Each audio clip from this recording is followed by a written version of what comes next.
ஆவிக்குரிய வாழ்க்கையில முன்னோக்கி செல்லுகிற பழக்கம் நம்முடைய வாழ்க்கையில என்ன செய்யணும்? இருக்க வேண்டும். யோவாபே சொல்லுவான். யோவாப் யாரு? he is a chief commander of King David's army. He himself told not to go to King David. யோவாப் யாரு?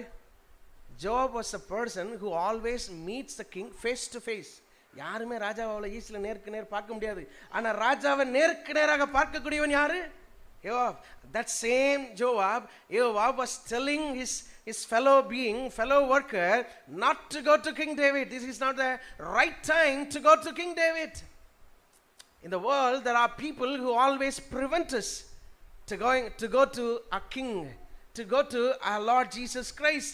ஆண்டவரிடத்துல முந்தி போறதற்கு நிறைய பேர் நம்மளை தடுப்பார்கள்.